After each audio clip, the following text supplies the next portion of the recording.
Assalamualaikum sahabat. Selamat datang di Sekisah seputar kisah penuh hikmah. Kisah inspiratif ini akan mengajarkan bagaimana sebuah kesalahan bisa membawa kita pada sebuah pelajaran hidup yang tak ternilai, dan bagaimana cara bangkit dari kesalahan tersebut untuk menjadi pribadi yang lebih baik. Simak kisah ini sampai akhir untuk mengetahui cara dan memahami pesan yang mendalam dari kisah ini. Sebelum dimulai kisahnya, jangan lupa tulis sholawat kepada Nabi kita tercinta di kolom komentar, karena Allah berfirman dalam Al-Quran, Surat Al-Ahzab ayat 56. Sesungguhnya Allah dan malaikat-malaikatnya bersolawat untuk Nabi. Hai orang-orang yang beriman, bersolawatlah kamu untuk Nabi, dan ucapkanlah salam penghormatan kepadanya.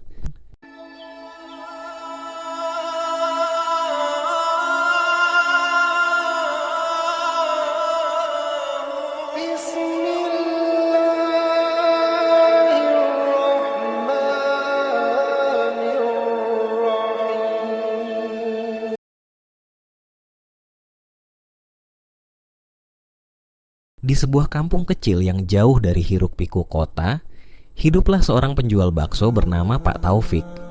Setiap hari, Pak Taufik berkeliling kampung dengan gerobak baksonya, yang sudah menjadi ciri khasnya selama bertahun-tahun.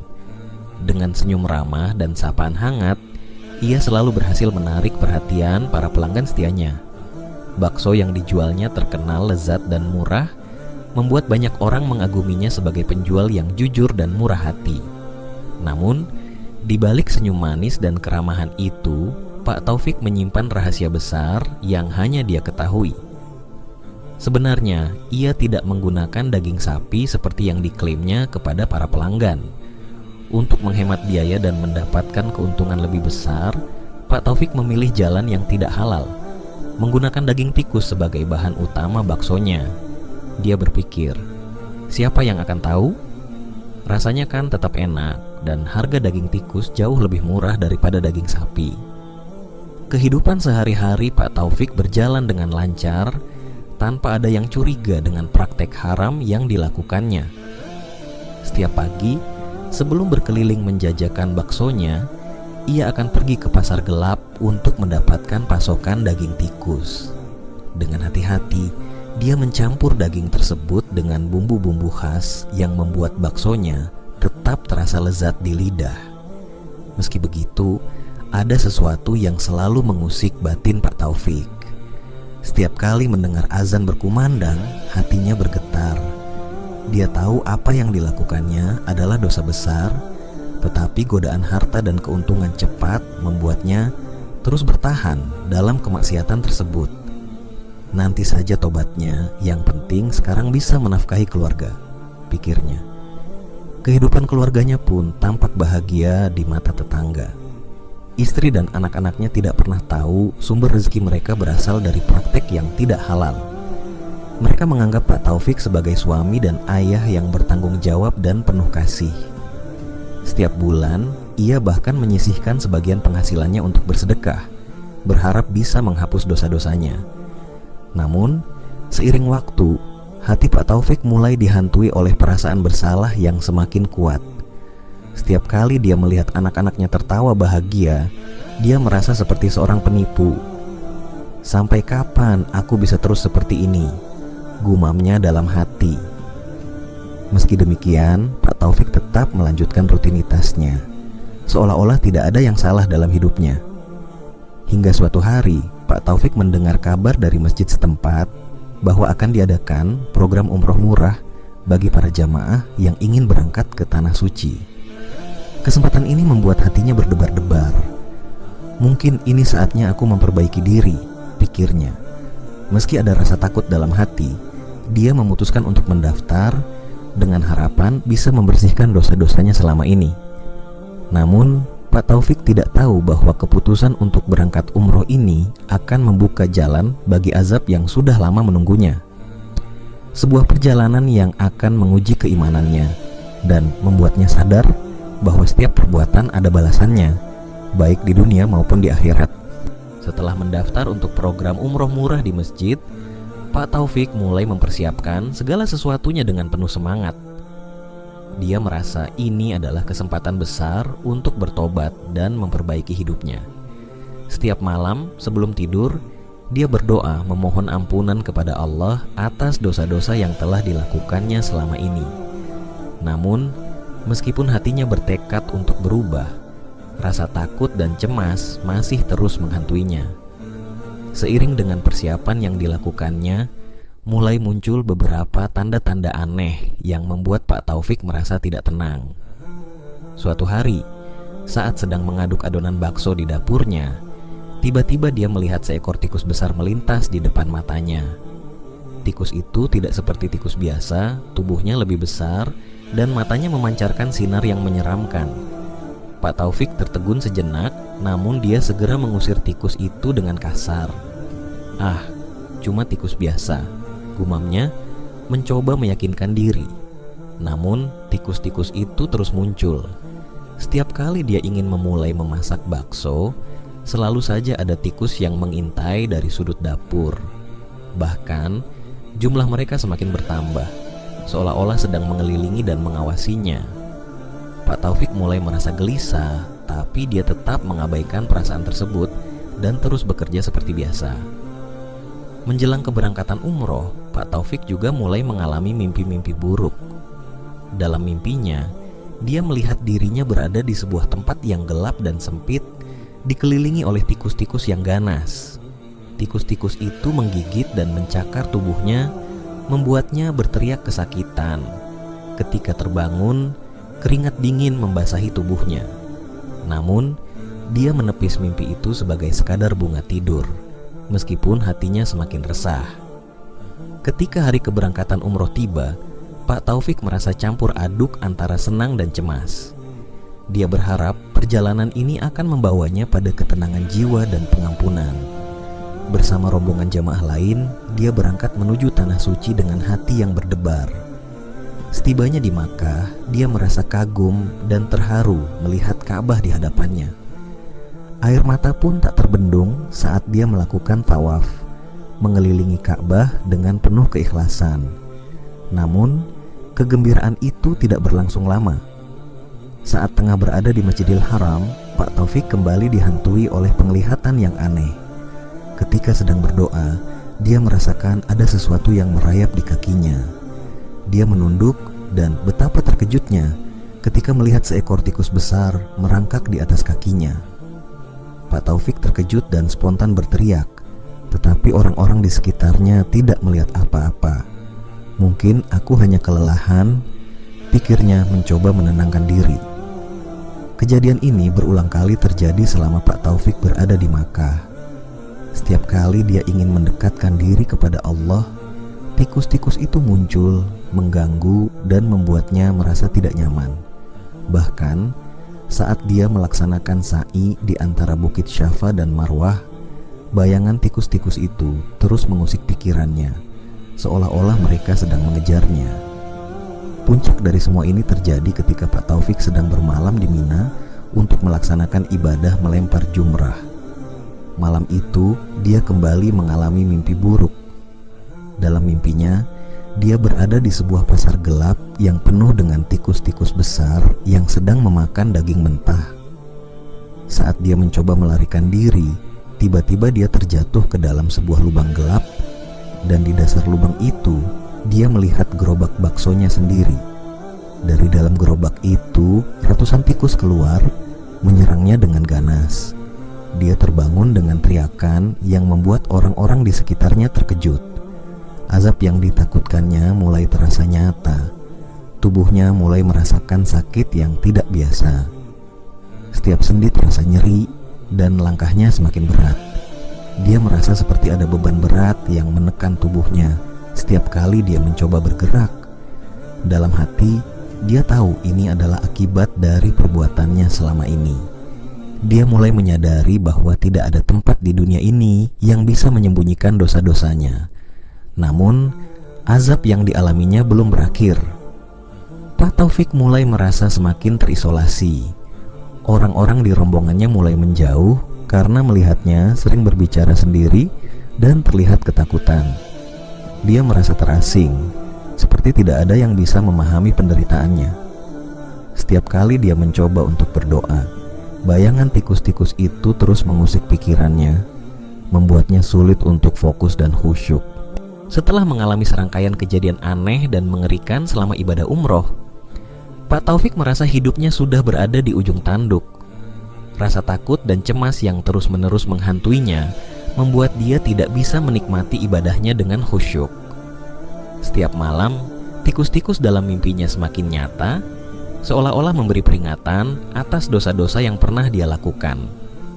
Dalam hatinya, Pak Taufik sadar bahwa azab yang sedang menimpanya bukanlah kebetulan.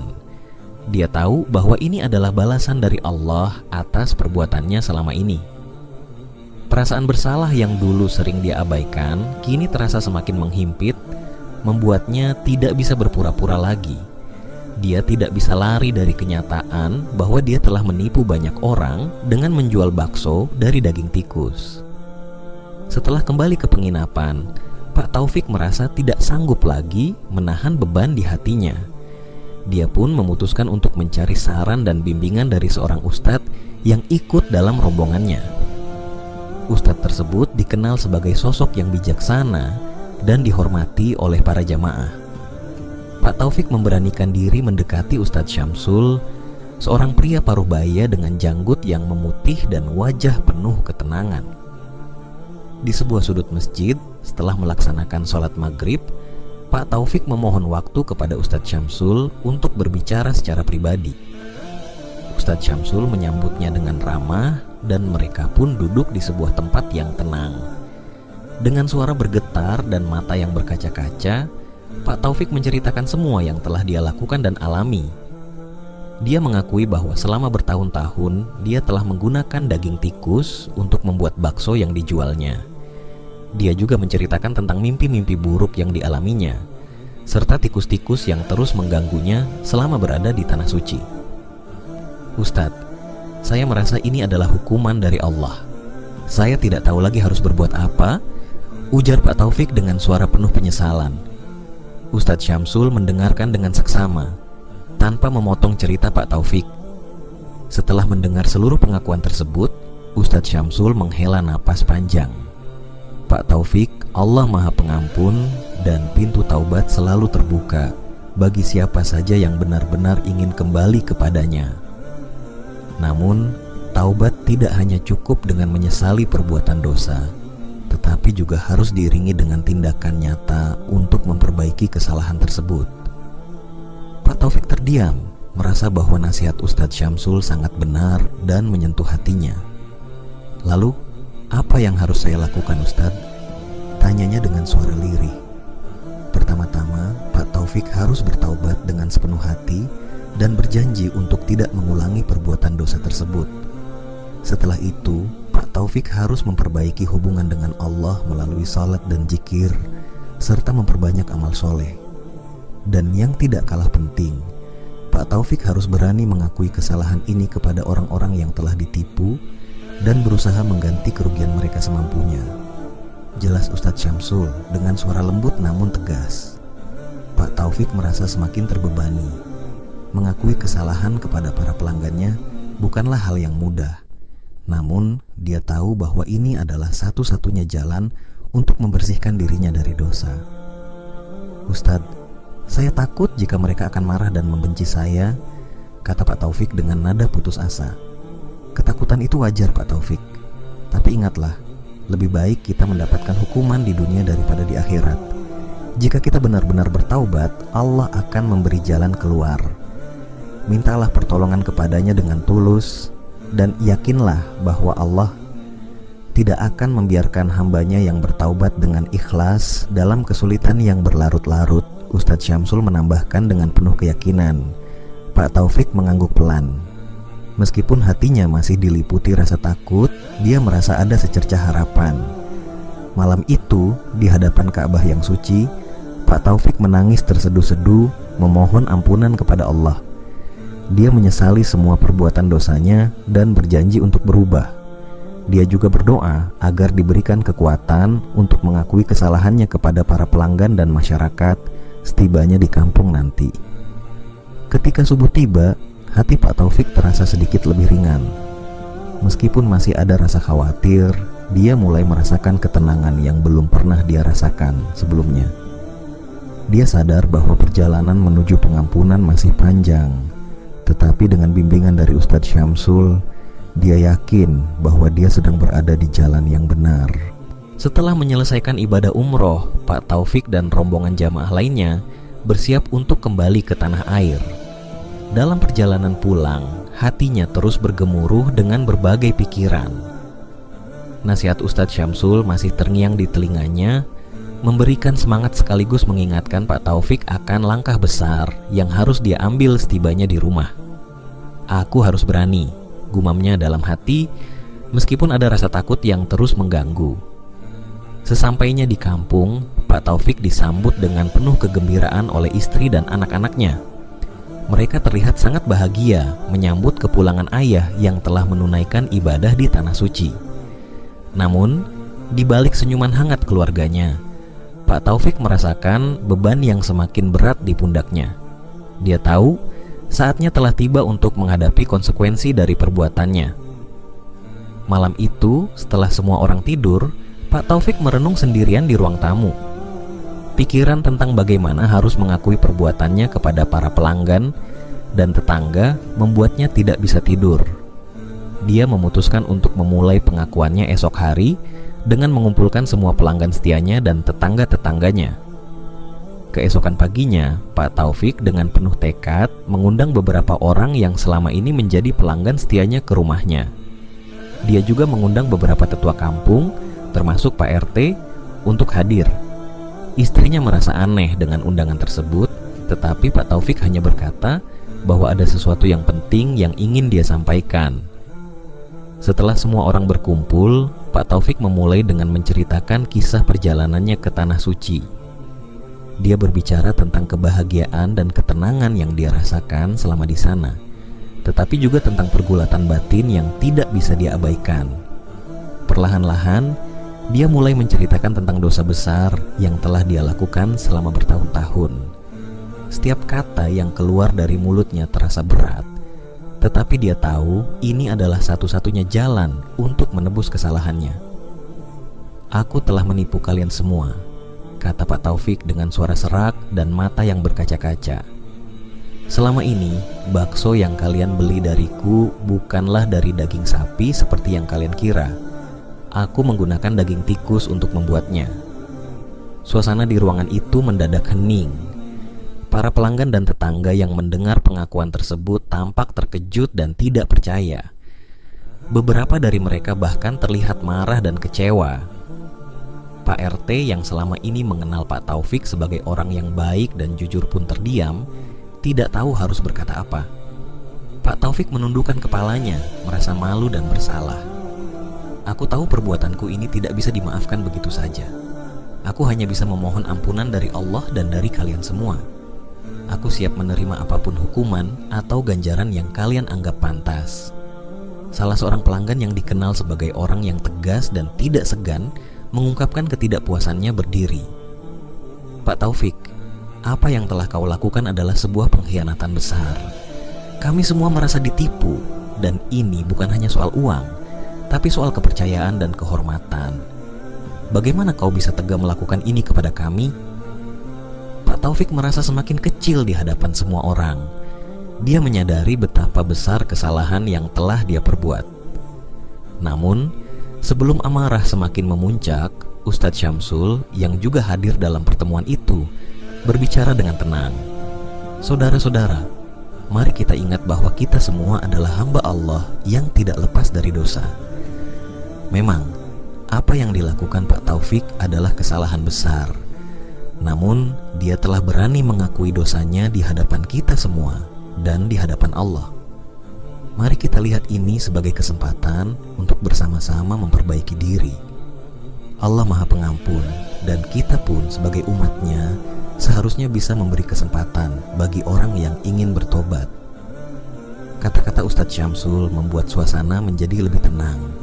Meskipun masih ada rasa marah dan kecewa, sebagian besar orang mulai memahami bahwa Memberi kesempatan kepada Pak Taufik untuk bertobat adalah hal yang bijaksana. Namun, ganjaran atas perbuatannya tetap harus ada. Pak RT kemudian berbicara, "Pak Taufik, kami tidak bisa begitu saja melupakan apa yang telah terjadi.